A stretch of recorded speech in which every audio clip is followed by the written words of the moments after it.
है जिसके बहुत से रूप हैं। ऐसा कौन सा व्यक्ति है जो व्यभिचारिणी स्त्री का पति है? ऐसी कौन सी नदी है कभी आगे बहती है और कभी पीछे बहती है? ऐसा कौन सा घर है जो 24 पदार्थों से बना हुआ है? ऐसी कौन सी ऐसी कहानी विचित्र है हंस के समान, यह कौन है? ऐसा कौन सा चक्र है जो सदियों से घूम रहा है? देवर्षि नारद जी ने दक्ष के पुत्रों से पूछा है, उन्होंने जवाब दिया हमसे नहीं आता, आप बताइए। तब देवर्षि नारद जी ने कहा तुम पहले चेला बनो, शिष्य बन जाओगे तब तुम्हें बताऊंगा। तो यहाँ 1000 पुत्र शिष्य बने हैं, तब बताया है कि परमात्मा ही पुरुष है और उसके सामने सब स्त्री है। परमात्मा ही पुरुष है, उसके सामने सब स्त्री है। और गृहस्थ आश्रम ही उपाय है, जाने का रास्ता है और निकलने का रास्ता नहीं है। कैसे? गृहस्थ आश्रम कैसे गुफा है? इसमें प्रवेश करने के लिए तो दरवाजा है और निकलने का दरवाजा इस व्यक्ति को मिलता नहीं है। जैसे 84 परकोटे के भवन में एक अंधा व्यक्ति जैसे ही प्रवेश कर गया है, अब उसको 84 परकोटे में एक दरवाजा है, अंधा व्यक्ति है, अब दीवार के सारे पकड़ के चल रहा है। और जैसे ही दरवाजे के पास आया तब तक सिर में खुजली मची है और खुजाने लगा, उस समय दरवाजा चूक गया है। और इसी प्रकार घूमता रहा, उसको दरवाजा नहीं प्राप्त हुआ है। कहने का मतलब है 83,99,999 के बाद यह 84 लाखवां यह मनुष्य शरीर मिला हुआ है।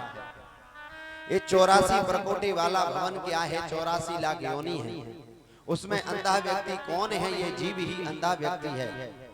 ये मुक्ति का दरवाजा ढूंढता है, मुक्ति का दरवाजा इसे प्यारे मिलता नहीं है, क्योंकि प्यारे भोगों की खुजली मच जाती है। अगर मुक्ति का दरवाजा अगर आपको ढूंढना है तो इस मनुष्य शरीर से ही मुक्ति का दरवाजा प्राप्त हो सकता है, क्योंकि बड़े भाग्य से भगवान ने यह सुंदर शरीर दिया है। मानस में बाबा लिख रहे हैं, श्री राधा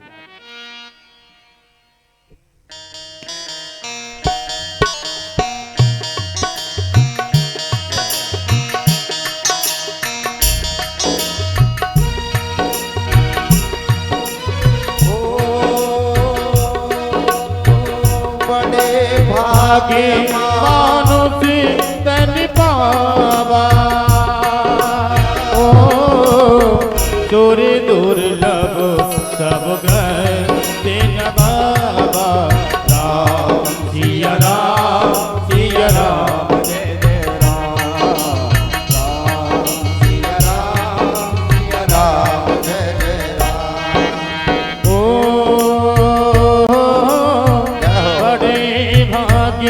मानुष तन पावा, ओ चोरी दुर्लभ सब घर दिन गावा। राम सिया राम जय जय राम, राम सिया राम जय जय राम। बड़े भाग्य से एक अनमोल रत्न मिला हुआ है कि दुर्लभो मानुषो देहो देहि नाम क्षण भंगुरः तत्रापि दुर्लभम मन्ये वैकुंठम प्रिय दर्शनम। ये दुर्लभ शरीर है मनुष्य का, इसको भी गवा दोगे, 2 हाथ की जगह 2 भगवान पैर लगा देंगे, और वह सत्संग पशुओं को प्राप्त नहीं होता है। ये मनुष्य का शरीर मिला है, ये सुंदर कलश है सोने का। इस सुंदर सोने के कलश में आप मदिरा रख दोगे, व्यसनों की मदिरा रख दोगे तो आपकी दुर्गति हो जाएगी। इस सोने के कलश में अगर भक्ति की गंगा रख दोगे तो आपका आत्मा उद्धार हो जाएगा। साधन धाम मोक्ष कर द्वारा पावन तेन परलोक सुरहा। यही गृहस्थ आश्रम है जिसमें प्रवेश करने का दरवाजा है, निकलने का दरवाजा नहीं है। बुद्धि ही स्त्री बहुत रुद्ध करती है। बुद्धि कहती है आज कथा सुनने के लिए चलो, बुद्धि कहती है कि आज कथा में नहीं जाना है, आज कुछ काम करना है। तो बुद्धि के ना जाने कितने रूप हैं। कब बुद्धि मिनट मिनट पर बदल जाती है। कभी ऐसी भूमि आ जाती है कि बुद्धि में कहीं पुण्य जागृत होता है, कहीं भक्ति जागृत होती है, और कहीं ऐसा होता है कि पाप जागृत हो जाता है। जैसे भगवान राम के साथ लक्ष्मण जी गए थे और दंडकारण्य की भूमि में जैसे ही पहुंचे हैं तो मन में ऐसा विचार चल करके आया कि मैं राजपाट को छोड़ करके, पत्नी बच्चों को छोड़ करके वन में क्यों आया हूं। तब प्रभु से कहा कि प्रभु मेरे मन में ऐसे विचार चल करके आ रहे हैं। तब भगवान राम ने कहा कि तेरा दोष नहीं है, इस भूमि का दोष है। तो बुद्धि के कई रूप हैं। ऐसा मन ही है जो व्यभिचारिणी स्त्री का पति है। मन कभी कहीं घूमता है और कहीं। ऐसी माया नदी है जो जन्म देते आगे बहती है और प्रलय में पीछे बहती है। ये मानव शरीर ही 24 पदार्थों से बना हुआ है और ईश्वर को प्राप्त करने का यह साधन ये मनुष्य शरीर है। ये 24 पदार्थों से बना हुआ है और 5 तत्व हैं इसमें। क्षिति जल पावक गगन समीरा, ओ क्षिति जल पावक गगन समीरा, क्षिति जल पावक गगन समीरा, क्षिति जल पावक गगन समीरा, पंचरथ अधम शरीरा, पंचरथ अधम शरीरा। ये 5 तत्वों से शरीर बना हुआ है। ऐसा शास्त्र विचित्र है जैसे हंस दूध और पानी को अलग कर देता है। ऐसे शास्त्र हैं। जैसे हंस है दूध को ग्रहण करता है और जल को अलग कर देता है, इसी प्रकार हमारे जीवन में ऐसी भावना होनी चाहिए कि अच्छी वस्तुओं को ग्रहण करनी चाहिए। जो हमारे काम नहीं है उन वस्तुओं को आपको त्याग देना चाहिए। काल ही चक्र है, 1 मिनट के लिए रुकता नहीं है और बड़े बड़े धनाढ्यों को धरती पर गिरा देता है। काल से कोई बच नहीं पाया। इसलिए काल से बचने के लिए आपको भगवान हरि स्मरण करना चाहिए। 1000 पुत्रों को वैरागी बना दिया है और उसी समय दक्ष ने आज देवर्षि नारद जी को श्राप दे दिया। अहो असाधो साधु नाम साधु लिंगेन नस्तया, असाधु कार्य नाम बिच्छोर मार्गा प्रदर्शता। तुमने मेरे पुत्रों को भिक्षा का मार्ग सिखाया है। हम तुम्हें श्राप देते हैं कि देवर्षि नारद एक जगह पर आप टिकोगे नहीं। तब उस समय देवर्षि नारद ने श्राप स्वीकार किया है कि रमता जोगी और बहता पानी ही अच्छा लगता है। अगर ज्यादा पानी बहता रहेगा तो स्वच्छ रहेगा और जोगी भी भ्रमण करता रहेगा तो वह भी अच्छा रहेगा। स्वीकार किया है। इधर क्या हुआ, फिर दक्ष ने 60,000 कन्याओं को जन्म दिया है और 60 कन्याओं को 13 कन्या कश्यप महात्मा के लिए ब्याई है, जिसमें कद्रु विनीता इत्यादि हैं। कद्रु सर्पों की मां है और विनीता गरुड़ की मां है। इस प्रकार 13 कन्या कश्यप महात्मा के साथ हुआ, 27 चंद्रमा के साथ हुआ और द्वितीय पुत्री जो रचना है, द्वितीय पुत्री जो रचना है, द्वितीय की जो पुत्री रचना है उसका विवाह तुष्टा मुनि के साथ हुआ है और 2 पुत्रों ने जन्म लिया है जिनका नाम है सन्निवेश और विश्वरूप। ये विश्वरूप बड़े ब्रह्म ज्ञानी हुए हैं, कभी कभार देवताओं के भी पुरोहित बने हुए हैं। ये विश्वरूप के 3 मुख हैं और 3 मुखों से ये क्या कार्य करता है। सुरापीतम, अन्न पीतम और सोम पीतम। एक से अन्न ग्रहण करता है और एक से मदिरा का पान करता है और एक मुख से भजन करता है। जो अन्न ग्रहण करता है वह रजोगुण के प्रतीक है। जो मदिरा का पान करता है एक मुख से वह तमोगुण के प्रतीक है और जिससे भजन करता है वो उससे सतोगुण के प्रतीक है। तो जीवन में सतोगुणी भक्ति होनी चाहिए, रजोगुणी और तमोगुणी भक्ति नहीं होनी चाहिए। परीक्षित ने पूछा कि गुरुदेव ये विश्व रूप देवताओं के गुरु कैसे बने हैं, जब उनके गुरु तो बृहस्पति थे। तब सुखदेव स्वामी ने कहा कि परीक्षित, ये इंद्र को बड़ा अभिमान है। इंद्र जैसे ही सिंहासन पर बैठा हुआ है और एक दिन बृहस्पति गुरु चल करके आए और यह नृत्य दिव्यांगनाओं का देख रहा था। और इसी समय क्या हुआ, गुरुजी को देखते हुए और अनदेखा कर दिया है और गुरुजी ने श्राप दे दिया है कि दूसरी से ही होगा। आज गुरुजी रूठ करके चले गए हैं। ये इंद्र देवता इत्यादि ब्रह्मा जी के पास गए हैं, कहा कि गुरुजी इस समय रूठे हुए हैं, हम क्या करें। तो कहा कि एक ब्रह्म ज्ञानी है, तुष्टा मुनि का पुत्र है, विश्वरूप, उसको जाकर के गुरु बना लो। भाई दैत्यों का भाई है विश्वरूप, उसको गुरु बना लिया है। इंद्र यज्ञ कर रहा था, इंद्र यज्ञ कर रहा था। इंद्र को इसने नारायण कवच का सुंदर उपदेश दिया है। इंद्र यज्ञ कर रहा था, उसके आचार्य विश्वरूप थे और धीरे से आहुति अपने भाई दैत्यों को लगा देते थे। इंद्र को पता चल गया यज्ञ हमारी करा रहे हैं पर दैत्यों की आहुति दे रहे हैं, तो वह दैत्य बलिष्ठ हो जाएंगे। जाकर के तलवार निकाली, सिर धड़ से अलग हो गया है और उस समय ब्रह्म हत्या लगी हुई है। आज वह इंद्र को ब्रह्म हत्या लगी। इंद्र ने वह ब्रह्म हत्या जाकर के 4 जगह पर बांट दी है। और ब्रह्म हत्या 4 जगह पर कौन कौन से स्थान पर बांटी हुई है। वृक्ष के रूप में ब्रह्म गोंद के रूप में आता है, वह ब्रह्म हत्या का प्रतीक है। आज उस वृक्ष ने कहा कि मुझे तो ब्रह्म हत्या तो दे दी है, आशीर्वाद क्या मिलेगा। तब इंद्र ने कहा कि पेड़ से डाली काटी जाएगी और स्वयं उत्पन्न हो जाएगी।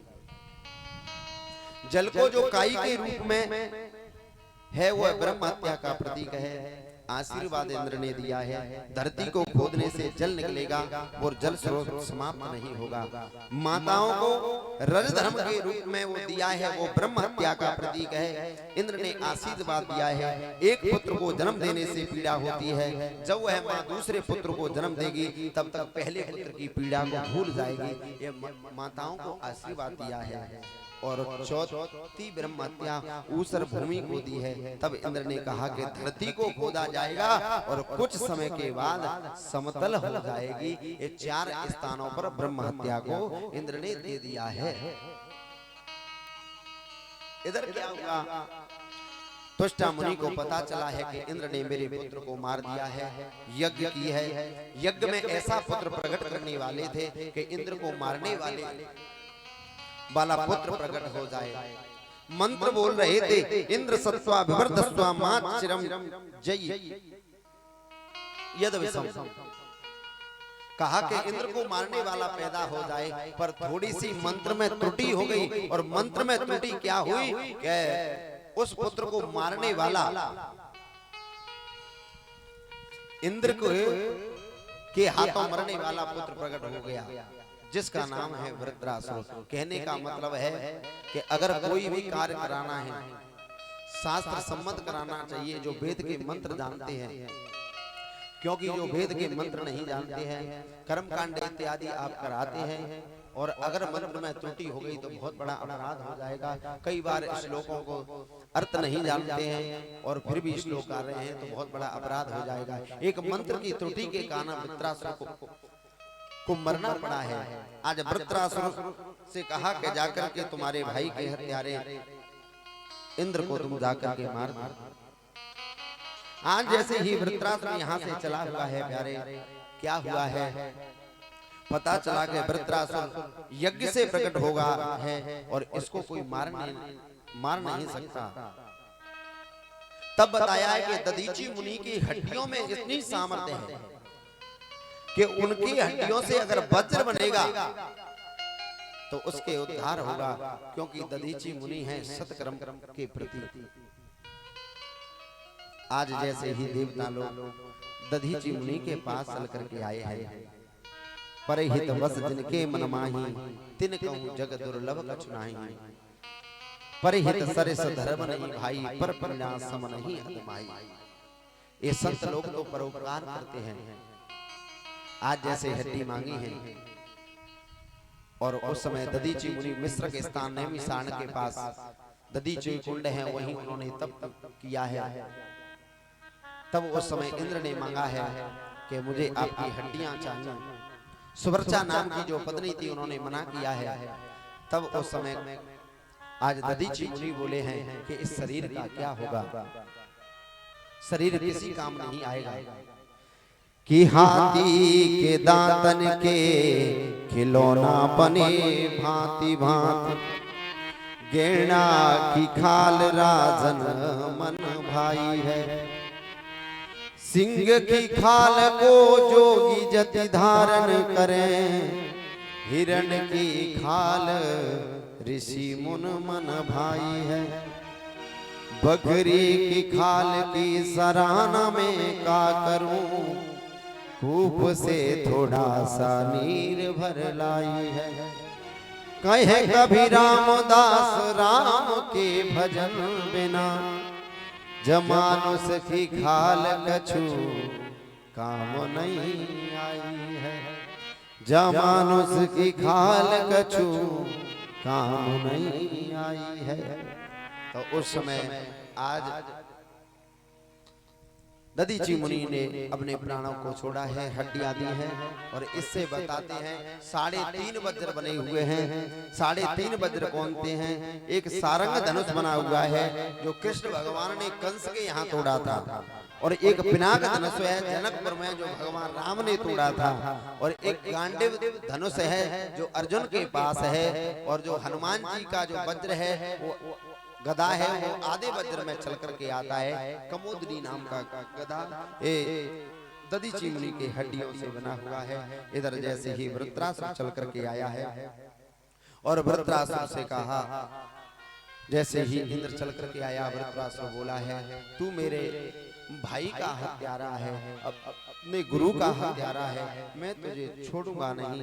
और उस समय जैसे ही वज्र दिखा है और वज्र में भगवान नारायण दिखाई दे रहे हैं कि अहं हरे तब पादये कमूला, दासानुदासो भवितास्मि भूया, मना स्मरेता सुपते गुणास्ते, गृणीत वाक कर्म करोति काया। अहम हरे तव पादई कमूलम, हे प्रभु आप मुझे अपना दास बना लीजिए। इस मन से बस भगवान का उच्चारण हो, मनसा वाचा और कर्मणा, यह मेरा धर्म होना चाहिए। अर्थ मुझे कुछ नहीं चाहिए, काम भी कुछ नहीं चाहिए, बस प्रभु आपके चरणों में मुझे मोक्ष चाहिए। उसी प्रकार यहाँ 1 वर्ष तक युद्ध चलता रहा। वृत्रासुर मरने में नहीं आया है, और वज्र से जाकर के इंद्र ने जैसे ही दोनों भुजाओं को काट दिया है, दोनों भुजाओं को जैसे ही काट दिया, वृत्रासुर ने जाकर के आज इंद्र को ही मुख में निगल लिया है। और उसी समय इंद्र ने नारायण कवच का पाठ किया था, वज्र से आज वृत्रासुर का उदर काटा हुआ है, और उस समय इंद्र बाहर चल के आए हैं, इसका उद्धार हुआ है। परीक्षित ने पूछा कि गुरुदेव यह बताइए, वृत्रासुर यह राक्षस है, फिर इसने रणभूमि में जाकर के स्तुति क्यों की है? सुखदेव स्वामी ने कहा कि परीक्षित यह चित्रकेतु नाम का राजा था, और एक दिन भ्रमण करने के लिए निकला था, और उस समय माता पार्वती और भोलेनाथ एक साथ में थे। इसने कुदृष्टि से देखा था। उस समय माता पार्वती ने श्राप दे दिया है कि तू राक्षस हो जा। जब चरणों में गिर करके कहा कि माँ मेरी ऐसी कोई भावना नहीं थी, मैं तो यह सोच रहा था कि माँ पार्वती जगदम्बा ने ऐसे कौन से पुण्य किए हैं जो आशुतोष अवडरदानी भगवान शंकर के साथ जगदम्बा रह रही हैं। तब कहा कि भूल से श्राप हो गया है, पर तुझे रणभूमि में भी भगवान की याद रहेगी, वही रणभूमि में इसको याद है। आज जैसे ही वृत्रासुर का यहाँ उद्धार हुआ है, तब परीक्षित ने पूछा है कि गुरुदेव यह बताइए कि भगवान हर क्षण भक्तों को बचा लेते हैं और दैत्यों का उद्धार कर देते हैं। ये भगवान के जीवन में ऐसी विस्मयता कैसे है? देते भी उनके हैं और भक्त भी ही उनके हैं। ऐसा प्रभु के अंदर विस्मता क्यों है? तब सुखदेव स्वामी ने कहा कि परीक्षित नहीं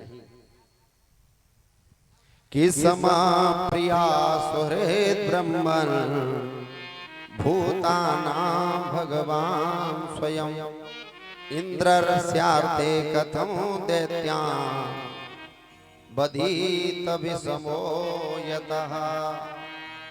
आज जैसे ही कहा है सुखदेव स्वामी ने कहा कि परीक्षित, भगवान के जीवन में कभी विस्मता नहीं है। अगर भगवान के जीवन में विस्मता होती तो एक बाण से उद्धार कर देते हैं और अपना धाम दे देते हैं। एक ही बाण प्राण हरि लीना, कई बार प्राण हरि लीना। तीन जानते ही निज पद दीना, तीन जानते ही निज पद दीना।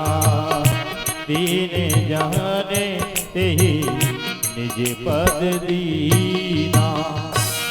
एक बाण से मार देते हैं और अपना धाम दे देते हैं। प्रभु के जीवन में विस्मता नहीं है।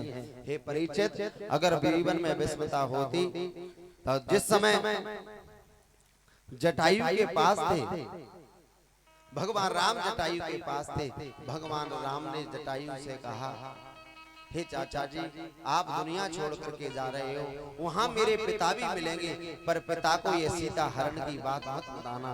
तब जटायु ने कहा कि क्यों? तब भगवान राम ने कहा कि सीता हरण तात जने कहूं पिता सन जाय, जो मेरा मत कुल सहित कहीं दसानन आ। जब दसकंठ रावण को मैं धरती पर गिरा दूंगा, जब दसकंठ रावण मेरे पिता के पास जाएगा, जब स्वयं ही बता देगा। तब जटायु ने सोचा है, जिस गद्दी को मेरे लिए अभी राम दे रहे हैं और पहले उसके लिए सीट रिजर्व कर दी है वहां बैकुंठ की, तो भगवान के जीवन में विस्मता नहीं है। क्योंकि गोपियों ने भगवान को काम से भजा है, दैत्यों ने शत्रुता करके भजा है, भक्तों ने भगवान मान करके उनका स्मरण किया है। जो भगवान की शरण में आया है उसका उद्धार कर देते हैं। भगवान उद्धार किसका करते हैं? एक समय की बात है, माता यशोदा मैया कृष्ण भगवान का जन्मोत्सव मना रही थी। आजकल ऐसी प्रथा चल गई है जन्मोत्सव में कि दीपक मोमबत्ती जलाई जाती हैं और मोमबत्ती जला करके फिर बुझाई जाती है। ऐसा नहीं होना चाहिए। जिस पुत्र के जीवन में प्रकाश होना चाहिए उस पुत्र के जीवन में अंधकार हो गया है। कि जला हो दीप रहे ध्यान इतना, कि जला हो दीप पर रहे ध्यान इतना, अंधेरा धरा पर कहीं रह न जाए। 1 वर्ष का पुत्र है तो 1 दीपक जलाइए, 10 वर्ष का पुत्र है तो 10 दीपक जलाइए, सत्यनारायण भगवान की कथा करवाइए और जाकर के नदियों में दीपदान कीजिए, अपने अतिथि को भोजन कराइए। और ऐसे मोमबत्ती बुझाना नहीं चाहिए, ये बहुत बड़ा अपराध है। यशोदा मैया जैसे भगवान का जन्म उत्सव हो रहा था, मैया यमुना के तट पर आई है, दीपकों को प्रभावित कर रही है। जितनी वर्ष के कन्हैया हो गए थे दीपकों को प्रभावित कर रही थी। कन्हैया तो बड़े नटखट थे और यमुना में कूद गए और दीपकों को लेकर के और जैसे ही किनारे पर रख देते थे। मैया ने कहा कि ऐसे तो यमुना में ना जाने कितने दीपक आएंगे, तुम किन दीपकों को जाकर के किनारे पर रखोगे। मैया कहना चाहती है ये भव सागर में तो ना जाने कितने रूपी जीव ये डूब रहे हैं, कौन से जीवों को ये भव सागर से पार करोगे। तब उस समय भगवान बोल गए हैं कि सनमो कहो ये जीव मोहि जवानी, सनमुख हो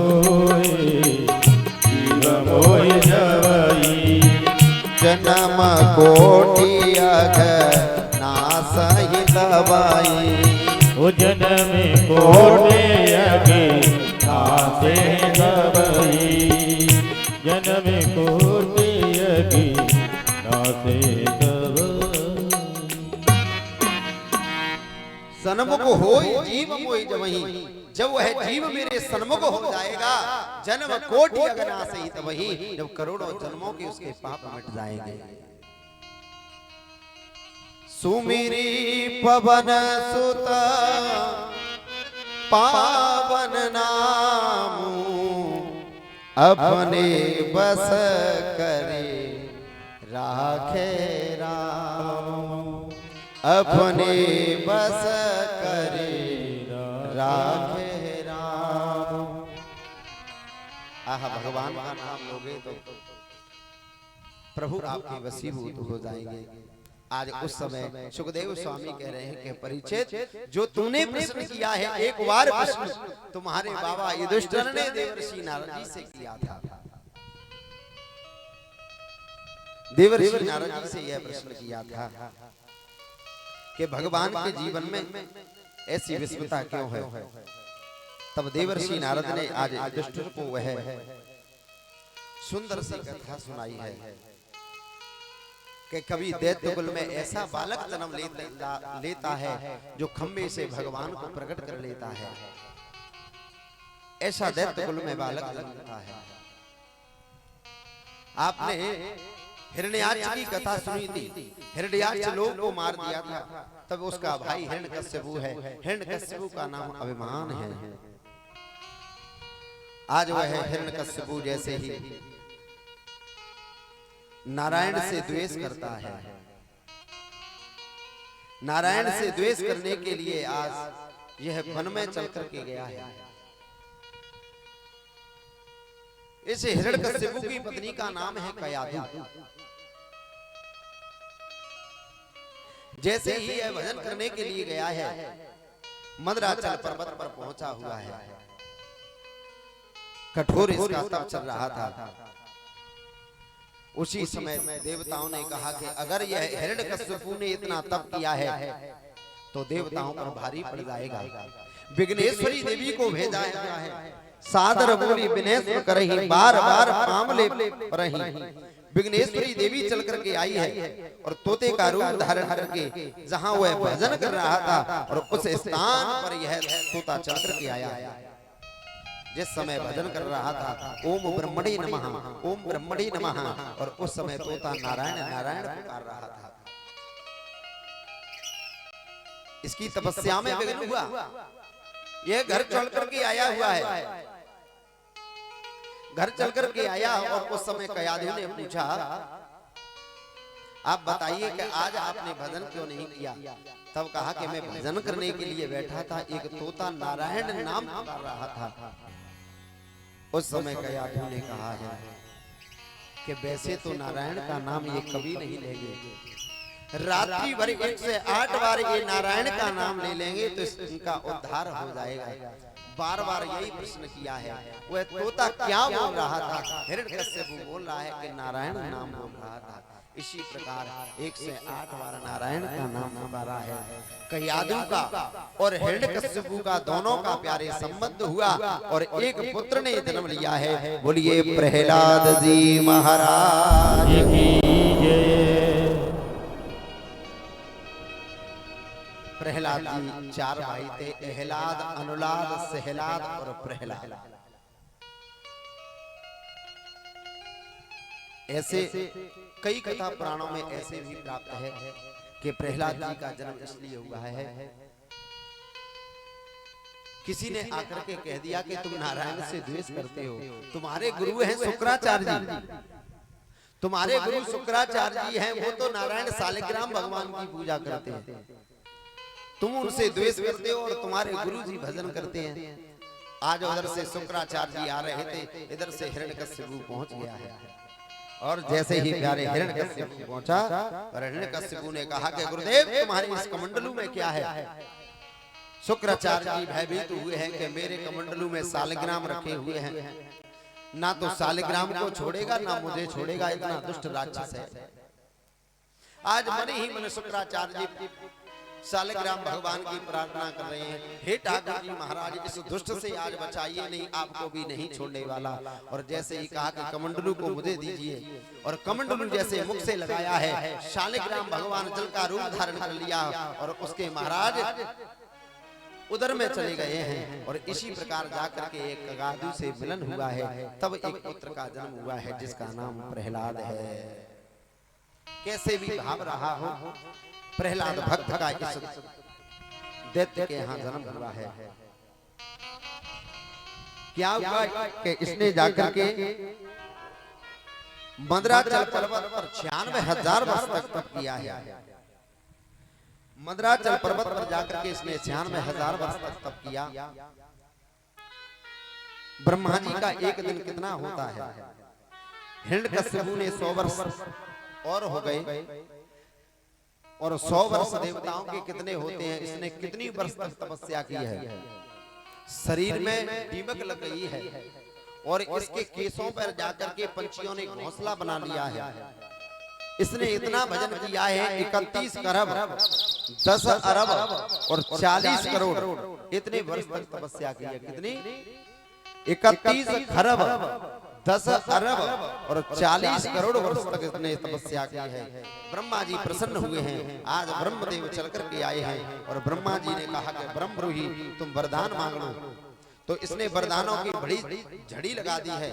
पहला वरदान तो यह मांगा है, मुझे अमर कर दो, मैं कभी मरूं नहीं। तब ब्रह्मा जी ने कहा कि अमर तो इस संसार में कोई नहीं है, ऐसा कोई बाग में फूल नहीं खिला जो खिल करके मुरझाना ना पड़ा, और विधि का अटल विधान रहा जिसको आना पड़ा और उसको जाना पड़ा है, और ऐसा संसार में कोई व्यक्ति नहीं है जो अमर होता है।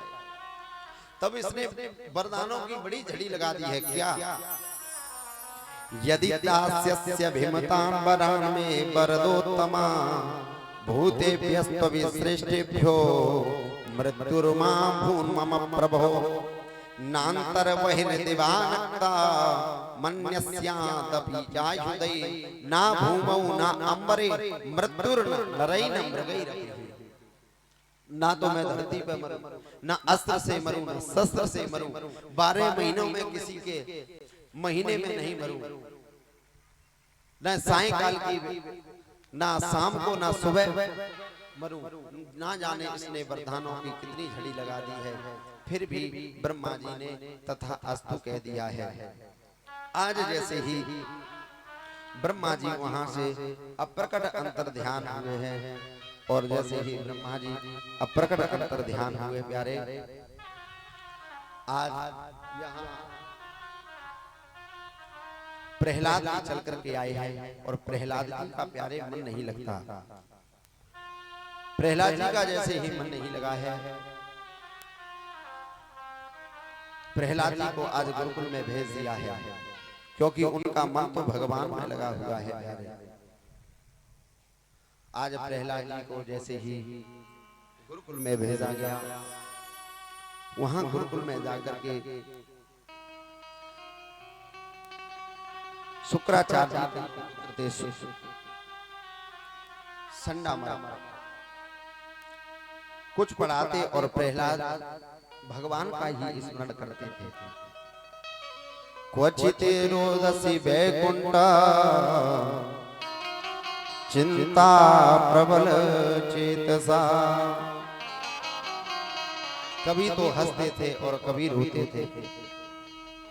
हे भगवान, तुमने बहुत बड़ी कृपा की है जो हमें यह सुंदर यह मनुष्य का चूल्हा दिया है।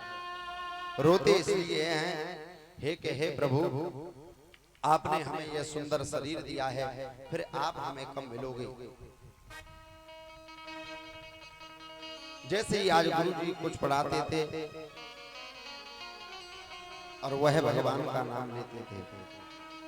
आज जैसे ही घर चल करके आए हैं, और घर पर जैसे ही प्रहलाद जी को देखा है प्यारे, प्रहलाद जी को लेकर के एकदा सुर राराटा पुत्र अंक मारुलालय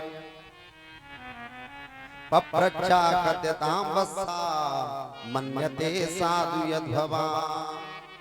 आज गोदी में जैसे ही बिठाया है और पुत्र से पूछा कि यह बताओ कि तुमने क्या सीखा हुआ है, वहां जाकर के गुरुकुल में क्या सीखा है। तब उस समय प्रहलाद जी ने जवाब दिया है, हे पिताजी, जीवन में नारायण का ही भजन करना चाहिए, नारायण से बढ़कर के संसार में कोई नहीं है। कि तत्साधु मन्ये सुरवर देहिना सदा समुद्वेन धियामसत्रा हित्वात्म पापम गृहमन्धकूपम वनम गतो यद्धरिमाश्रयेतः।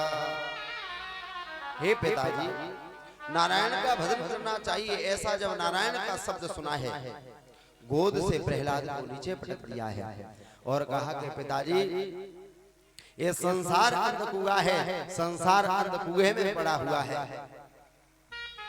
भगवान का नाम स्मरण कीजिए, ये नारायण भगवान के ही अनंत अवतार हैं। अंधकुए में कैसे पड़ा हुआ है। एक व्यक्ति किसी को पूजने लग जाए तो यहाँ तो भेड़ चाले है, हर व्यक्ति पूजने लग जाता है। अंधकुए में कैसे गिरा हुआ है कि एक अंधों की लाइन चल करके आ रही थी, अंधों की लाइन चल करके आ रही है, एक कुआ है और अंधों की लाइन जैसे ही चल करके आई और एक व्यक्ति एक कुएं में गिर गया है। दोनों पीछे के सावधान हो गए कि आवाज किससे आई है। तब पूछा कि भैया रास्ता कैसा है, आगे अंधे वाले व्यक्ति से पूछा रास्ता कैसा है। तब उसने बताया कि जब मैं ही गिर गया हूं तो पिछले वाले को क्यों बताऊं। तब कहा कि बढ़िया रास्ता है, चकाचक आ जाइए। तब दूसरा अंधा व्यक्ति गया और वह भी जाकर के कुएं में गिर गया। तीसरे व्यक्ति ने पूछा कि भैया यह बताइए रास्ता कैसा है। तब उस अंधे वाले ने सोचा, दूसरे वाले ने, जब मुझे पहले वाले ने नहीं बताया है तो मैं तीसरे वाले को कैसे बताऊं। कहा कि रास्ता अच्छा है, तुम आ जाइए। और जैसे तीसरा चल करके आया और धड़ाम से वह भी कुएं में गिर गया। इसलिए हितवाद अंधकुएं में सारा संसार गिर रहा हुआ है। ऐसा जब कहा कि नारायण का स्मरण कीजिए, पटक दिया है और संडा मृग से कहा कि आप इस बच्चे को क्या सिखाते हो। तब उस समय गुरु लोगों ने कहा कि हमने कुछ नहीं सिखाया है, हम तो सिखाते कुछ हैं पर सीख कुछ जाता है। न प्रणीतो न परा प्रणीतो सुतो वदते सदवेन्द्र सत्रो निसर्ग कियो मतिरस राजन नियचमन्यो कददाय स्ममाना। हमने कुछ नहीं सिखाया है, ये सीखा हुआ आया हुआ है। कैसे? आज जैसे ही वहां चल करके आया है, फिर गुरुकुल में इसने शिक्षा प्राप्त की है प्रहलाद ने। आज फिर अपने पिता के पास चल करके गया है।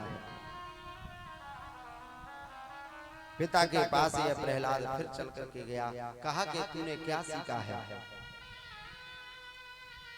कहा कि मैंने नवदा भक्ति सीखी है, 9 चीज सीख करके आया हुआ हूं। हिरण्यकशिपु सोच रहा था 9 शिक्षा राज्य की सीख करके आया होगा, वो तो नवदा भक्ति सीख करके आया है। कि श्रवणं कीर्तनं विष्णु स्मरणं पाद सेवनं और अर्चनं वंदनं दास्या सखे आत्मनिवेदनम। 9 प्रकार की यह भक्ति सीख करके आया होगा। पहली भक्ति क्या है? श्रवण करना। दूसरी भक्ति है कीर्तन, स्मरण करना और भगवान के चरणों का आचमन करना, वंदन करना। दास्य भक्ति, आत्मनिवेदन भक्ति, ये 9 प्रकार की भक्ति बताई गई है और मानस में भी 9 प्रकार की भक्ति बताई गई है। ओ प्रथमे भगति संतनि कर गंगा, ओ दूसरी रति मम कथा प्रसंगा। राम सिया राम जय जय राम, राम सिया राम जय जय राम। प्रथम भगति संतन कर प्रसंगा दूसरी रति मम कथा प्रसंगा। आपने मानस में ही नवदा भक्ति माने सुनी है। नवमो एक जिनके होई और नारी पुरुष सचराचर कोई। अगर नवदा भक्ति में से एक भी भक्ति चल करके आ जाएगी आत्मोद्धार हो जाएगा प्यारे। 9 प्रकार की भक्ति जैसे ही सुनाई है। और उस समय हिरण्यकश्यपु आग बबूला हो गया है और कहा दैत्य कुल में चंदन जैसे इस कुल में कांटे जैसा वृक्ष कहां से प्रकट हो गया है। बताते हैं इस प्रहलाद को ना जाने कितने कष्ट दिए गए हैं। पहाड़ों से फेंका गया है। भगवान नारायण ने आकर के इनकी रक्षा की है। यहां तक हाथी के सामने कुचलवाया गया था, पर जैसे ही हाथी चल करके आया है मतवत हास्ती है, मदरा पी करके आया है और प्रहलाद जी सामने थे। प्रहलाद जी में जैसे ही गणेश जी के दर्शन किए हैं और वह हाथी परिक्रमा करके जैसे ही वापस हो गया। आज जैसे ही प्रहलाद जी को एक ऐसे भवन में फेंका गया जहां सर्प ही सर्प थे। जैसे ही सर्पों ने आज प्रहलाद जी को देखा है और प्रहलाद में गरुड़ के दर्शन हो रहे थे, सर्प भी वहां से चले गए। ये भजन का प्रताप है। क्या हुआ जैसे ही आज प्रहलाद जी को भूखा रखा गया है, भूखा रखा गया, यहाँ प्रहलाद भूखे हैं, वहां नारायण और लक्ष्मी जी बेचैन हो रही हैं कि मेरे भक्त को आज भूखा रखा गया है। और स्वयं लक्ष्मी जी खीर बना करके लाई है और प्रहलाद को आज खीर खिलाई है। कहने का मतलब है पहाड़ से फेंका जाए फिर भी भजन करना सस्ता है। जितना कष्ट जीवन में चल करके आए फिर भी अपने भजन को मत छोड़ना, धर्म के मार्ग पर मत विमुख होना। जो धर्म के मार्ग पर चला है संसार में और कुछ वस्तु नहीं जाने वाली है, धर्म ही तुम्हारे साथ चल करके जाएगा। राजा हरिश्चंद्र ने अपने धर्म के कारण पूरे राज्य का त्याग कर दिया, पत्नी बच्चों का त्याग कर दिया। ऊपर आकाश है और नीचे धरती है, तब तक राजा हरिश्चंद्र का नाम चलता है, मूरध्वज का नाम चलता है। अपने धर्म से कभी भी प्यारे विमुख मत होना। प्रहलाद जी को जीवन में इतना कष्ट चल करके आया है फिर भी धर्म से विमुख नहीं हुए हैं। आज जैसे ही हिरण्यकश्यपु की बहन चल करके आई है, जिसको हम होलिका बोलते हैं। होलिका का मुख्यतः विष्णु पुराण में नाम सिंह का है। विप्रचिति राजा से इसका विवाह हुआ था और इसको ब्रह्मा जी ने ऐसी चादर दी थी प्यारे कि जिसको ओढ़ करके बैठ जाए तो वह जलती नहीं थी। जाकर के अपने भाई के पास चल करके आई है, भाई तुम उदास क्यों होते हो, मैं इस प्रहलाद को अग्नि में लेकर के बैठ जाऊंगी और उस समय यह जल करके राख हो जाएगा, क्योंकि ब्रह्मा ने मुझे ऐसी चादर दी है। आज जैसे ही अग्नि की चिता बना करके तैयार कर दी है और प्रहलाद जी को प्यारे अपनी गोद में जैसे ही बिठा लिया है उस होलिका ने। और यहाँ 49 प्रकार के पवन चले हुए हैं। एक बार हनुमान जी महाराज लंका को जला रहे थे और उस समय 49 पवन चले थे। आज प्रहलाद जी को जैसे ही होलिका जला करके राख करना चाह रही है, यहाँ भी 49 पवन चले हैं। क्या हुआ कि जैसे ही अग्नि जल रही थी और पवन देव चले हैं, वह चादर आकर के और प्रहलाद जी के पास आ गई है और प्रहलाद जी बच गए हैं और होलिका भस्म हो गई है। कि होलिका दहन को देखा नर नारी खुशी मनाते हैं और होलिका जली प्रहलाद बचे हिरण्यकुश अश्रु बहाते हैं। आज जैसे ही सबने पूछा हे प्रहलाद बुआ कहाँ हैं, तब भक्तों ने कहा, प्रहलाद बोले हैं कि बुआ के तो बुआ हो गए, प्रेम से कहो राधे राधे। आज प्रहलाद जी बच गए हैं। भगवान राम के नाम में इतनी ताकत है। प्रहलाद जी का मन भगवान के चरणों में कैसे लगा हुआ है। एक बार रास्ते से जा रहे थे, एक कुम्हार अपने घड़ों को बना करके आबू में रखा हुआ था। ध्यान देना सीरा दे भैया, जो जल पिलाने वाले हैं अभी थोड़ी देर रुक जाएं, जब लघु विराम होगा उसके बाद में जल पिला देना, ठीक है कि नहीं? बोलिए भक्त वत्सल भगवान की। जैसे ही प्रहलाद जी जा रहे थे, रास्ते में एक कुम्हार अपने घड़ों को लेकर के और आबू में रख दिया है। भूल हो गई है क्योंकि घड़े में बिल्ली के बच्चे बैठे हुए थे और अग्नि जल रही है।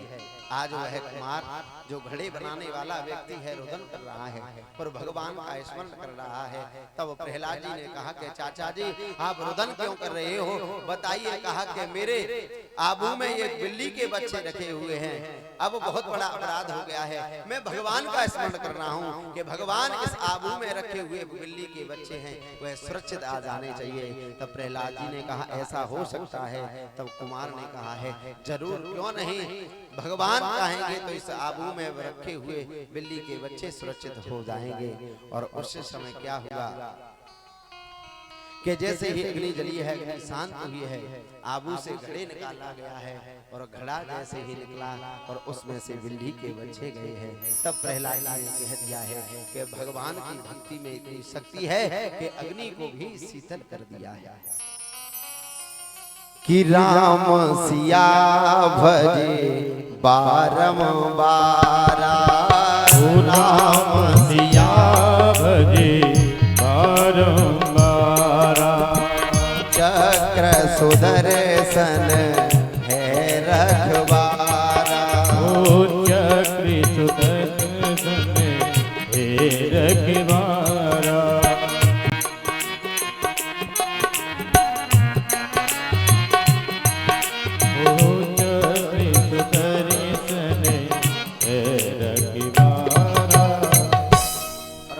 बचाने वाले हैं उसका बाबा का कौन कर सकता है। आज क्या हुआ, गुरुकुल में जैसे ही प्रहलाद के जो मित्र मंडली थी, प्रहलाद से कहा कि जलाया तुमको जाता है, तड़पन हमें होती है और भूखा तुम्हें रखा जाता है, कष्ट हमें होता है। यह जाकर के तू बुढ़ापे में भजन कर लेना। कहा कि हमें नदियां जल देती हैं, वृक्ष फल देते हैं, गौ माता दूध देती हैं, जाकर के बुढ़ापे में भजन कर लेना। जिसने बाल्यावस्था से भजन नहीं किया है और बुढ़ापे में कैसे भजन कर सकता है। जैसे कच्चे घड़े पर आप कढ़ाई कर दोगे और पकने के बाद वह कढ़ाई नहीं हो सकती है, इसी प्रकार यह बाल्यावस्था कच्चा घड़ा है। और जैसे भजन करोगे तो वृद्धावस्था में भी भजन कर सकते हो। और वृद्धावस्था में भजन कैसे हो सकता है कि आंख में पड़ेगा जाला, नाक से बहेगा नाला। आंख में जाला पड़ जाएगा और नाक से नाला बहेगा, फिर भजन होगा, गर्दन घूमेगी। कि आंख से पड़ेगा जाला, नाक से बहेगा नाला, और लकड़ी से पड़ेगा पाला, जरा जिंदगानी में सीधा देवा। पड़े पड़े वस्त्रों में कर दोगे मलमूत्र त्याग, और खड़े खड़े घूमते रहोगे गीत गाने में। कि भक्ति ही करोगे क्या जब शक्ति ही रहेगी नहीं, और राम नाम लेने को रहेगी मुख वाणी में। अते भोग रोगों से वियोग कर, और कर ले भजन भगवान जवानी में। तो जैसे युवानी में भजन कर लेगा वह वृद्धावस्था में भी भजन कर सकता है, क्योंकि जवानी को ऐसे जियो कि पछताना ना पड़े, और बुढ़ापे को ऐसे जियो फिर जिंदगी में आना ना पड़े। आज कहा कि एक हम खेल खेलेंगे। आज मित्रों को लिया है, किसी के हाथ में मजीरा दे दी है, किसी के हाथ में करताल दे दिया है, और किसी के हाथ में मृदंग दे दिया है, और कहा कि भगवान का स्मरण कीजिए। तब मित्रों ने कहा कि हम नारायण का स्मरण करेंगे पर तुम्हारे पिता आ जाएंगे, हो हमें कष्ट देंगे। और हमें मारेंगे। तब प्रहलाद ने कहा इसका मैं प्रमाण हूं, मुझे कितना कष्ट दिया है फिर भी मेरा बाल बांका नहीं हुआ है, क्योंकि तुम्हें मेरे पिता से डर है और मुझे भरोसा मेरे ईश्वर पर है। किसी को किसी पर भरोसा होता है और किसी को किसी पर, और प्रहलाद जी को भरोसा है नारायण भगवान का। कि काउए भरोसो है गणेश शेष शारदा को, ओ काउए भरोसो है काले का मसानी को। श्री राधे, किसी को भरोसा है गणेश जी का कि गणपति गजानन भगवान बचा लेंगे, किसी को भरोसा है शेषनाग का, किसी को भरोसा है शारदा मैया का। कि काउए भरोसो है गणेश शेष शारदा को, ओ काउए भरोसो है काले का मसानी को। कि काउए भरोसो है महादेव ब्रह्म ज्ञानी को, ओ काउए भरोसो है गंगा यमुना हनुमान जी को।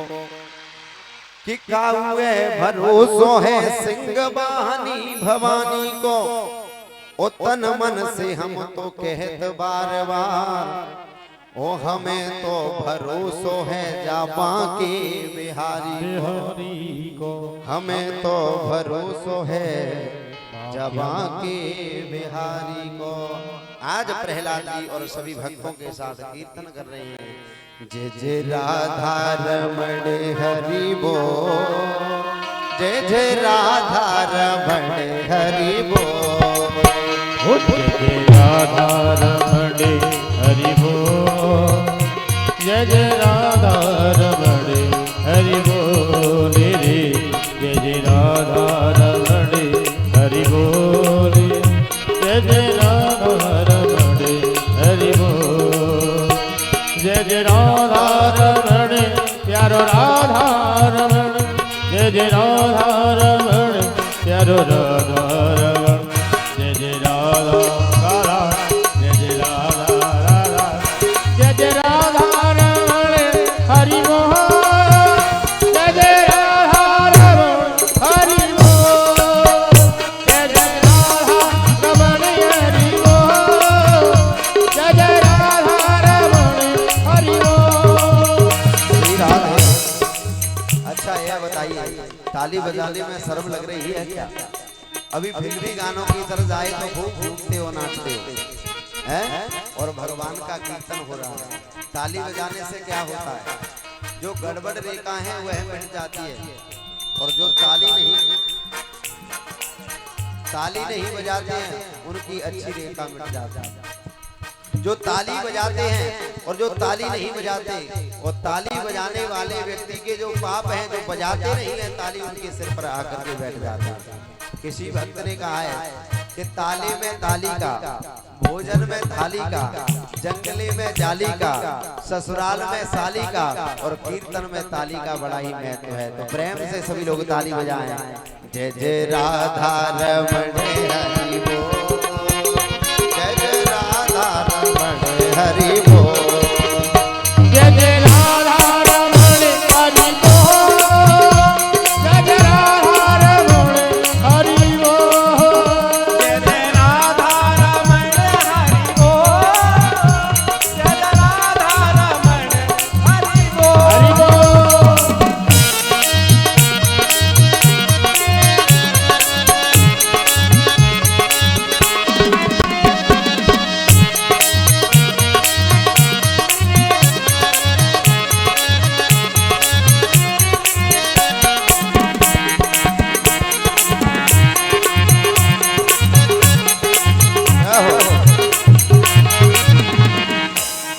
जैसे ही प्यारे भजन चल रहा था,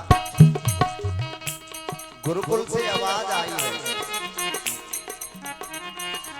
आज हिरण्यकश्यपु को लगा है कीर्तन हो रहा है। 5 सैनिकों को भेज दिया। 5 सैनिकों ने जैसे ही प्रहलाद को स्पर्श किया है, और स्पर्श करते हुए ऐसा करंट लगा है जैसे बिजली का करंट किसी व्यक्ति को लग जाता है, दूसरा व्यक्ति इसको पकड़ता है, कैसा करंट लगता है। और इसी प्रकार भक्ति का करंट लग गया है, वह भी भगवान का नाम ले रहे हैं। जैसे ही कीर्तन बंद नहीं हुआ है, गुरुजी चल करके आए हैं। आज प्रहलाद जी ने आदेश दे दिया है, गुरुकुल के मित्रों ने आज गुरुजी को भी ले लिया है। और जैसे ही गुरुजी को पकड़ करके कीर्तन कर रहे हैं और सभी गुरुकुल के जो सदस्य थे वह भी भगवान का नाम ले रहे हैं। जय जय राधा, ओ जय जय राधा, जय जय राधा रमण हरि बोल, जय जय राधा रमण हरि बोल, जय जय राधा रमण हरि बोल, जय जय राधा रमण हरि बोल। अखियन में कर सिद्धि ठोना सा, अखियन में कर सिद्धि ठोना सा, मुस्कान में जादू टोना सा, मुस्कान में जादू टोना सा। दोनों रस के भरे कपोह, दोनों रस के भरे कपोह, जय जय राधा रमण हरि बोल, जय जय राधा रमण हरि बोल, जय जय राधा रमण हरि बोल, जय जय राधा रमण हरि बोल, जय जय राधा रमण हरि बोल, जय जय राधा रमण हरि बोल, जय जय राधा रमण हरि बोल, जय जय राधा रमण हरि बोल, जय जय राधा रमण हरि बोल। बोल बाकी हरि लाल की। आज जैसे ही प्रहलाद जी कीर्तन कर रहे थे, हिरण्यकश्यपु चल करके आया है। और हिरण्यकश्यपु अगर प्रहलाद को स्पर्श करता तो वह भी कीर्तन करने लग जाता। आज मुष्टिक का प्रहार किया है, कीर्तन बंद हुआ है, सभी भयभीत हो गए हैं। आज जैसे ही प्रहलाद जी को हिरण्यकश्यपु ने पकड़ लिया है और कहा कि हे दुर्वनीत मंदात कुल भेद कराधमा स्तब्धम मच्च सनोद्भूतम नैस्त्वाति मच्छयम क्रुद्धस्य यस्य कंपत्ते त्रयो लोका सहस्रया तस्मे भीत मनमूढ़ा शास्त्रम किविलोत्यगः। हे दुर्वनीत, हे मंदात्म कुलभेदी, तुझे पता है जब मैं क्रोध करता हूं तो त्रिलोकी कांप जाती है, तुझे मुझसे भय नहीं लगता। तब उस समय प्रहलाद जी ने कहा न केवलम मे भवतस्य राजन सवै बलम परिणाम चा परेशाम परे वरे में स्त्र जंगमाये ए ब्रह्मादयो ये न बल सब प्रणीतः। जो तुम में बल है वह भी मेरे परमात्मा का है और मुझ में बसा हुआ है वह भी नारायण है। आज जैसे ही प्रहलाद ने कहा तुझे तो मैं बाद में देखूंगा, अब तुझे तेरे नारायण को देखता हूं कि तेरा नारायण कहां है, तेरा नारायण रहता कहां है। जैसे ही ऐसा कहा है तब उस समय कह दिया है हरे व्यापक सर्वत्र समाना प्रेम से प्रकट होई मिल जाना। मेरे प्रभु हर जगह व्याप्त है। एक खम्भ से जैसे ये चींटी ऊपर से नीचे की ओर आ रही थी, तब हिरण्यकश्यपु ने कहा है कि क्या तेरा परमात्मा इस खंभे में विराजित है। तब प्रहलाद जी ने कह दिया है कि इस खंभे में भी मेरा परमात्मा विराजित है। कि माया का तेरे पर्दा जब दिल से दूर होगा, फिर से पीऊं पीऊं का दिल में सरूर होगा। नरसिंह रूप धर कर क्यों न खंभ से निकलता, नरसिंह रूप धर कर क्यों न खंभ से निकलता। प्रहलाद को तो ये था इसमें जरूर होगा, प्रहलाद को तो ये था इसमें जरूर होगा। जहां भक्त की हाँ है परमात्मा वहां है। और जैसे ही आज हिरण्यकश्यपु जैसे ही चल करके गया है और इसने जाकर के तलवार का प्रहार किया है। घाम फाड़ करके नरसिंह भगवान प्रकट हो गए हैं। बोले नरसिंह भगवान की, बोले भक्त वत्सल भगवान की, जय श्री राधे श्याम। आज गर्जना करते हुए नरसिंह भगवान बाहर चल करके आए हुए हैं। आधा शरीर तो मनुष्य का है और आधा शरीर स्त्री का है। क्रोध रूप धारण कर लिया है। इतने भयभीत हो करके हिरण्यकश्यप बाहर पड़ा हुआ है। आज क्या हुआ है? भगवान नरसिंह ने जाकर के जैसे ही नरसिंह ने आज हिरण्यकश्यप को लिया है और अपनी जंघाओं पर डाल दिया है। हिरण्यकश्यप आज अट्ठास करके बोला हुआ है, मुझे तुम मार नहीं सकते हो। तब भगवान ने कहा, क्यों नहीं मार सकता? उस समय कहा है, मैंने ब्रह्मा जी से वरदान मांगे थे, ना मैं अस्त्र से मरूं ना शस्त्र से मरूं, तुम मुझे मार नहीं सकते हो। भगवान ने कहा कि मेरे नाखून बड़े बड़े हैं, मुझे अस्त्र शस्त्र की जरूरत नहीं है। तब उस समय हिरण्यकश्यप बोला, मुझे पता होता तो ब्रह्मा जी से मैं ये भी वरदान मांग लेता, मेरी बुद्धि ने काम नहीं किया है। फिर अट्ठास करके बोला, फिर भी मुझे नहीं मार सकते, ना बाहर मरूं ना अंदर मरूं। तब नरसिंह भगवान बोले हैं, अब तू बता के बाहर हूं के भीतर? तब कहा कि मैं तो बाहर ना भीतर, मैं तो बीच वाली देहली पर हूं। कहने का मतलब है बीच वाली देहली पर ध्यान देना। बीच वाली देहली पर नरसिंह भगवान विराजित हैं। आजकल तो देहली समाप्त हो गई है, क्योंकि संगमरमर के पत्थर जिस दिन से लगे हैं वह देहली समाप्त हो गई है। पहले आंगन हुआ करते थे, देहली हुआ करती, देहली पर की पूजा की जाती थी। देहली पर कोई बैठता नहीं था, क्योंकि देहली पर नरसिंह भगवान का निवास होता है। आज जैसे ही नरसिंह भगवान ने कहा कि तू तो बीच वाली देहली पर है, ना अंदर है ना बाहर है, अट्ठास करके फिर बोला है, ना दिन में मरूं ना रात में मरूं। भगवान नरसिंह ने कहा, अब बता कि दिन है कि रात है? सूर्यास्त की बेला थी। तो कहा कि मैं नर से मरूं ना नारी से। अब तू बता मेरा कैसा रूप है? कहा कि दोनों ही रूप तुम्हारे हैं। मैंने विधाता ब्रह्मा से एक वरदान और मांगा था कि 12 महीनों में मैं किसी भी महीने में नहीं हूं।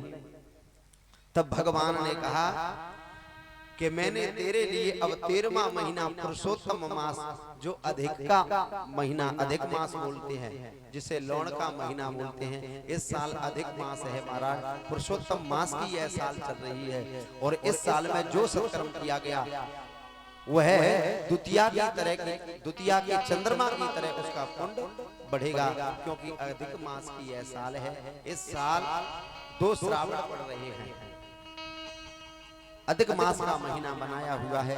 और जैसे ही क्या हुआ, भगवान नरसिंह ने आज हिरण्यकश्यप को जैसे ही पकड़ा है, हिरण्यकश्यप छूट करके जाने वाला था, और जैसे ही नरसिंह भगवान ने हिरण्यकश्यप की छाती को चीर करके रक्त निकल रहा था और आंखियों को लेकर के अपने गले में धारण कर लिया है। बोल नरसिंह भगवान की जय हो। आज जैसे ही नरसिंह भगवान ने हिरण्यकश्यप का उद्धार किया है, क्रोध शांत नहीं हो रहा था। आज जैसे ही देवता लोग आए हैं, स्तुति कर रहे थे, क्रोध शांत नहीं हुआ है। यहाँ तक कहा कि लक्ष्मी जी को लाइए, लक्ष्मी जी को देख करके क्रोध शांत हो जाएगा। लक्ष्मी जी आरती की थाली लेकर के आई है, ऐसी हुंकार मारी है कि लक्ष्मी जी की सांस जाकर के वैकुंठ में रुकी है। कहा कि ये मेरा पति नहीं है, कोई जंगली जानवर है, प्रेम से कहो राधे राधे। आज जैसे ही क्रोध रूप धारण कर लिया था, आंखों में लालिमा थी, बस दुख तो यह था कि प्रहलाद को बचाने में मुझे देरी हो गई है, क्योंकि प्रहलाद को ना जाने कितना कष्ट दिया है इस दुष्ट राक्षस ने। आज प्रहलाद चल करके आए हैं, और प्रहलाद जैसे ही चल करके आए, भगवान ने कहा कि प्रहलाद तुझे डर नहीं लग रहा है? तब प्रहलाद ने कहा कि प्रभु, शेर के बच्चे को शेर से डर नहीं लगता है, यह क्रोध आपका बाहर का रूप है, ये अंदर क्रोध नहीं है। तब आज कहा कि भगवान ने तू मांग ले। आज यही एक भगवान का नाम भक्तवत्सल पड़ा हुआ है। भक्तवत्सल नाम क्यों पड़ा हुआ है? एक बार गौ माता चल करके आई है और भगवान से कहा है कि मैं तो वत्सला हो सकती हूँ क्योंकि मेरा बालक जन्म लेता है जिब्या से, उसको चाट करके उसको पवित्र स्वच्छ कर देती हूँ, मैं तो वत्सला हो सकती हूँ, पर तुमने किसी भक्त को चाटा है क्या? तब आज नरसिंह रूप धारण किया है और प्रहलाद को जिब्या से स्पर्श किया है, तब गौ माता ने नाम दिया है। बोलिए भक्तवत्सल भगवान की। आज भक्तवत्सल नाम दिया है और भगवान ने कहा है तू मांग ले, क्या मांगना चाह रहा है? प्रहलाद ने यहाँ 42 श्लोकों में स्तुति की है। सत्यम विधातु निज वृत्य भासितं व्याप्तिं च भूतेषु खिलेषु चात्मना अदृश्यतात् यद्भूतरूपमुद्वहन् स्तम्भे सभायां मृगं क्वाहं रजप्रवभीसतमोऽधिकेऽस्मिन् जातासुरेतरकुले क्वतमानुकम्पा न ब्राह्मणो न तु भवस्य न भैरमाया यन्मेर्पिता शिरसि पद्मकरा प्रसादः।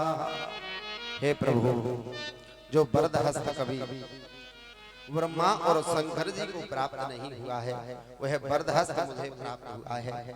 अब मुझे कुछ नहीं चाहिए, बस यही वरदान दे दीजिए कि मेरे पिता दैत्य कुल में पिता ने जन्म लिया है, नित्य जीवन में उन्होंने कोई सत्कर्म नहीं किया, सदैव ही आपसे शत्रुता की है, बस उनकी सदगति होनी चाहिए, उनकी दुर्गति नहीं होनी चाहिए।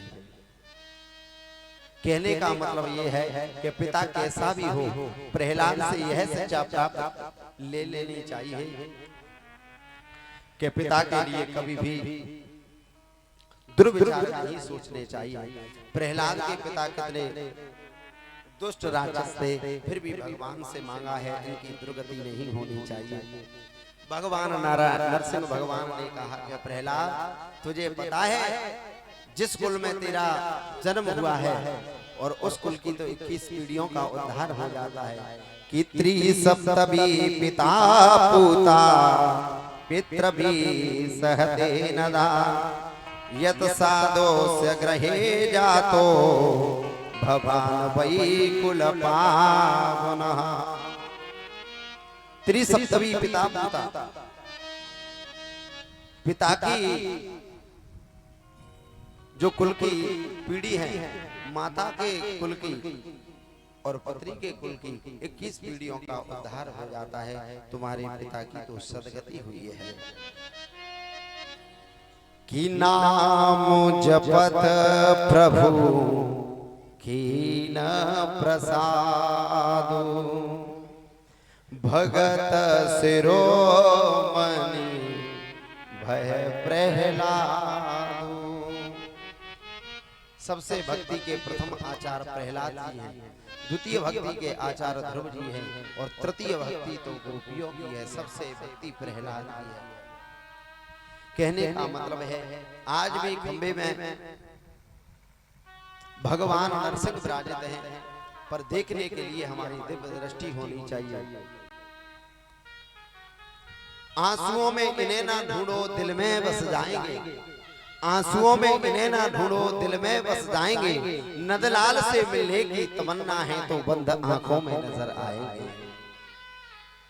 वो आंखें आंखें नहीं होती जिन आंखों में नूर ना हो, वो दिल नहीं पत्थर होता है जिसमें प्रभु का प्रेम ना हो। तो प्रभु से प्रेम जरूर होना चाहिए। आज प्रहलाद भगवान के भक्त हुए हैं और प्रहलाद को आशीर्वाद दिया है कि तेरे कुल में अब किसी का मैं उद्धार नहीं, मारूंगा नहीं। यहाँ जाकर के सप्तम स्कंद में बड़ी सुंदर 4 वर्णों के बारे में बताया है, ब्राह्मण क्षत्रिय वैश्य और कंस वर्ण के बारे में बताया है। जागृत स्वप्न सुषुप्ति तुर्य, ये 4 अवस्थाएं हैं। पहले हमारा ब्रह्मचर्य जीवन है। ब्रह्मचर्य जीवन 10 वर्ष से लेकर के 25 वर्ष तक ये ब्रह्मचर्य जीवन होना चाहिए। तलवार की धार पर चलना है। ब्रह्मचर्य के बाद ग्रस्त जीवन चल करके आता है और उसी प्रकार तीसरा है वानप्रस्थ और चौथा है संन्यास। यहाँ चारों वर्णों के गुण बताए गए हैं। यहाँ बताया है कि ब्राह्मण, क्षत्रिय और वैश्य को द्विज कहा गया है। ब्राह्मण के 6 कर्म बताए गए हैं कि ब्राह्मण के 6 कर्म कौन कौन से हैं। यज्ञ करना, यज्ञ कराना, ध्यान दीजिए, अध्ययन करना, अध्ययन कराना, दान देना और दान लेना, ये ब्राह्मण के 6 कर्म हैं। क्षत्रिय के 5 कर्म बताए गए हैं। क्षत्रिय के 5 कर्म हैं यज्ञ करना, अध्ययन करना और प्रजा की रक्षा करना, कृषि करना, गौ रक्षा करना, यह क्षत्रिय के 5 कर्म बताए गए हैं। वैश्य के कर्म बताए गए हैं कि तीनों वर्णों की सेवा करना और कनिष्ठ का काम बताया गया है यज्ञ की सेवा करना और धर्म एवं जीविका का पालन करना, यह बताए गए हैं। और यहाँ बताया गया है स्त्री धर्म। और स्त्री धर्म में क्या बताया है कि पति की सेवा, पति के अनुकूल आचरण, पति के भाई बंधुओं के साथ उचित सम्मान और पति के नियमों का पालन करना, ये स्त्री धर्म में बताया गया है। मैं बनावटी बात नहीं कर रहा हूँ, श्रीमद् भागवत के 7वें स्कंद से बोल रहा हूँ। और पतिव्रताओं के 4 लक्षण बताए गए हैं। ध्यान दीजिए, पतिव्रताओं के 4 लक्षण कौन से हैं। घर की सफाई करना, घर की सफाई करना, ये पतिव्रताओं के लक्षण बताए गए हैं। आपने शाम को जूठे बर्तन आपने रख दिए हैं और प्रातः काल लक्ष्मी मैया प्रभात फेरी देने के लिए आती हैं। जहाँ जूठे बर्तन पड़े हुए हैं, साफ सफाई नहीं है सूर्यास्त से पहले, तो वहाँ लक्ष्मी जी चली जाती हैं। तो हर नारी को, पतिव्रता नारी को घर की सफाई करना, क्योंकि आपसे एक घर गृहिणी आपको कहा जाता है। सास ससुर की सेवा करना, सास ससुर की सेवा करना, ये आपका बहुत बड़ा कर्तव्य है। सास में माता का दर्जा देखना चाहिए, ससुर में पिता का दर्जा देखना चाहिए। जो नारी अपने सास ससुर को नहीं मानती है, जो नारी अपने पियर में जाकर के, मायके में, यहाँ की ससुराल की जो बातें जाकर के बता देती है, यह बहुत बड़ा अपराध है। ससुराल की बातें हैं, जो धर्म की बातें हैं, वो है बताना चाहिए। और जो थोड़ी बहुत कमी भी है, वो है ससुराल की बात जाकर के मायके में नहीं बताना चाहिए। यह बहुत बड़ा पाप है, बहुत बड़ा अपराध है। सास ससुर की सेवा करना, जहाँ अन्य पुरुषों से बात करना और पति की आज्ञा के बिना कोई धार्मिक कार्य नहीं करना। पति की आज्ञा के बिना कोई धार्मिक कार्य नहीं करना। पति की आज्ञा हो वही धार्मिक कार्य करना चाहिए, क्योंकि आपको पता है पति जो यज्ञ करेगा, धर्म पुण्य करेगा, उसका आधा भाग, आधा जो धर्म पुण्य का है वो आपको ऑटोमेटिक मिल जाएगा। और वो पाप करेंगे, वो पाप नहीं मिलेगा। जो धर्म पुण्य आप करोगे और उसका प्रभाव ये रहेगा, उसके परिवार वालों को लगेगा और घर में शांति रहेगी। यहाँ ऐसा बताया गया है। और पतिव्रता नारियों का धर्म बस एक ही है कि या पति हरि भाजेन वचत श्रीव तत्परा हर्यात्मन हरेर लोके पत्या श्रीरिव मोदते है। बस पति की सेवा करना ही यह स्त्री धर्म के बारे में बताया गया है। बोलिए भगवत्सल भगवान की जय हो। बोले कृष्ण कन्हैया लाल की जय हो। जय जय श्री राधे। अब घड़ी का कांटा 3:30 के ऊपर हो गया है, तो 5 मिनट का लघु विराम है और आप जल पी करके आ जाइए। तत्पश्चात फिर भगवान की कथा में चलेंगे। और आज बड़ा नंदोत्सव है, नंद के घर आनंद भयो। जय कन्हैया लाल की। हाथी दीनी, घोड़ा दीनी और दीनी पाल की नंदोत्सव की तरफ चलेंगे। और 5 मिनट के लिए जल पान करके फिर तत्पश्चात फिर आ जाए। जय श्री राधे, जय श्री कृष्ण।